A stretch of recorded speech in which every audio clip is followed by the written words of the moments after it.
Hello everyone. So in this video, I'd like to share with you a routine of self-care. I have a video I made on Instagram that goes into detail on what I use and how I resolve my skin issues, so if that is what you're interested in, you can check those out.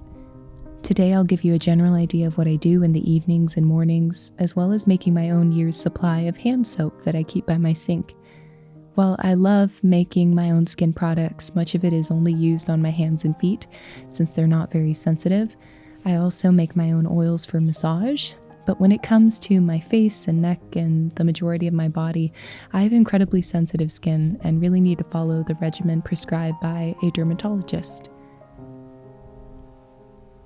When it comes to taking care of my mind and body, I've not always had a routine. I would prioritize other things over it.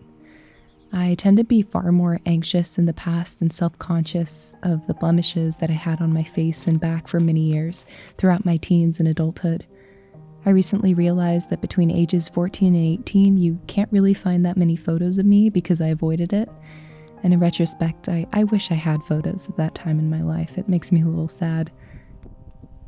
The irony of all this is that I dislike the state of my skin, but really didn't take the time to learn how to properly care for it and develop the patience needed to really resolve issues. There is no instant gratification when it comes to health and healing of the mind, body, and soul. You really need to work at it, in my experience. And to do proper self-care, you really need to implement a healthy lifestyle change.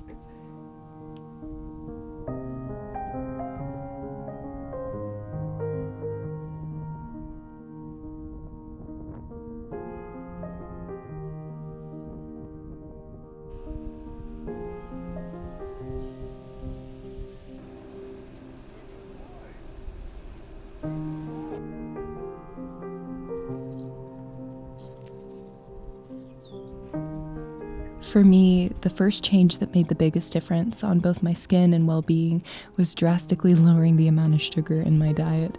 I'm someone who loves sweets and convenience food, especially sweet drinks, so that was really hard to do. The only way I was able to do it was by replacing all the ice cream and goodies with fruit and drinks with sparkling water. Over time, I really did start getting a taste for whole foods and fruits and vegetables. And that can be tricky because those foods are expensive. I always like being budget conscious, so I really like to be aware of what is on sale and buy in bulk when I can. I also try to stay active and of course exercise nearly every day.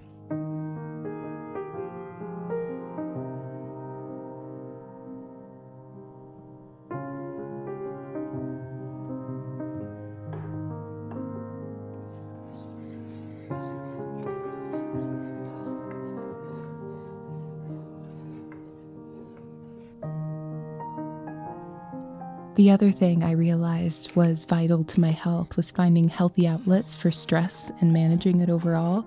A large component of stress is mental, and really training yourself to think positively and calm your own mind is crucial to long-term health.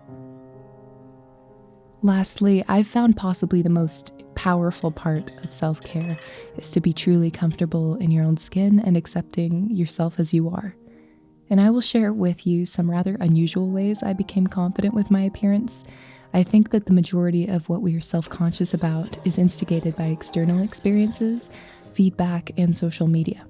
For example, if you are surrounded with images and videos that focus on appearance and attractiveness, then it makes sense that it's on your mind much more and it has greater value. One way I gained confidence was simply investing time and money into hobbies and things completely unrelated to my body. I minimized the amount of media I consumed related on appearances. I realized how so much of what we are exposed to is actually just advertisements that want you to spend money on things that are unlikely to lead to long-term happiness and satisfaction. Another way I began to love my features, even ones that didn't necessarily adhere to the current beauty trend, was by really delving into my ancestry and learning about my origin story. I'm multiracial and come from ancestors that originated in very different parts of the world. My people enriched their cultures with their personal stories. They suffered and laughed and told stories. The experiences of their lives reflected in the lines and shapes of their faces and bodies. I represent a melding of their features. By wishing to change a part of my body, I may be erasing a marker of where I came from, the story of my ancestry. For example, I was so insecure about my nose when I was younger. I also sometimes wanted straight hair because all my friends had it. But now I've really embraced both these things as representative of my mixed race, and I truly believe that by changing these things, I take away what is so unique about my appearance. And this goes for everyone. When you're multiracial, you sometimes feel unsure of where you belong, as you may not feel like your appearance reflects the very group of people that make up part of your ancestry. And yet, even within that, I found a lot of confidence by realizing that I reflect the love my parents shared, one so strong that they were willing to deal with the challenges of being a multiracial couple in order to be together and have a family. It wasn't always easy for them, and I'm so proud that I'm part of their story. I deeply encourage you to connect with your past and discover the stories of your people wherever they come from. In every human narrative, there's tragedy and resilience and rich storytelling. Embrace it, and you are embracing the origin of the body you inherited.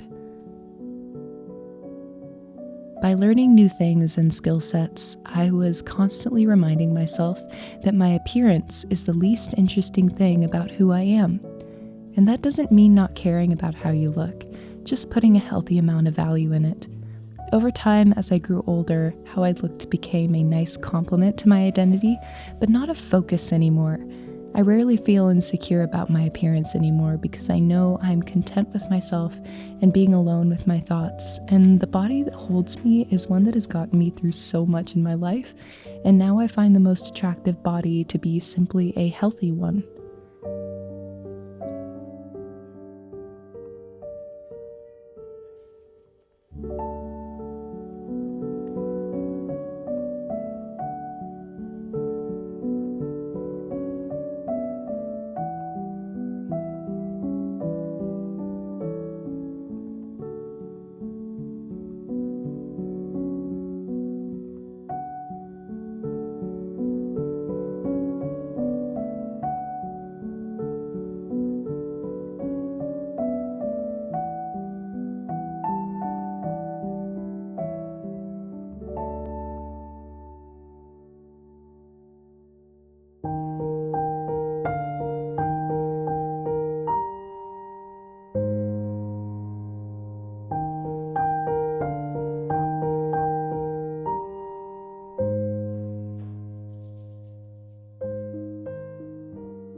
As you can see, my self-care routine in regards to products I use is quite simple.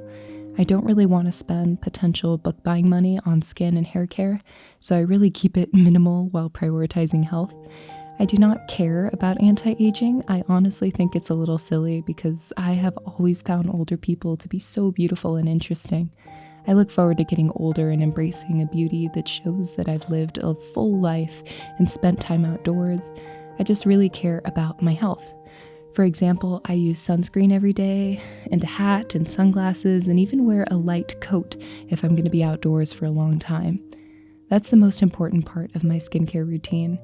As for my hair, I hope it's not too disappointing to say that I literally just spray it with water every morning to define the curls. I think it's very easy to be convinced by online ads that you need a lot more products than you really do.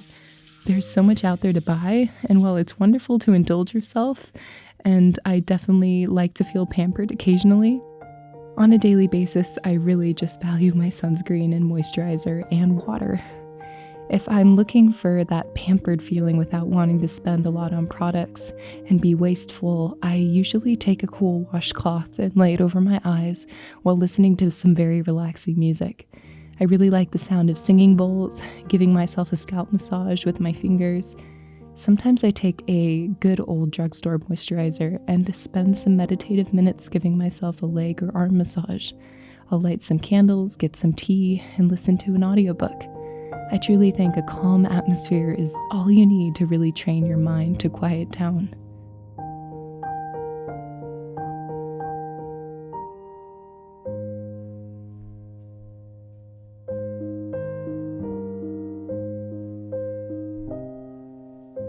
Again, I hope this video was interesting or helpful, and that if you're interested in getting more details, I encourage you to check out the Instagram video I made, linked below. I hope you all have a lovely day or night.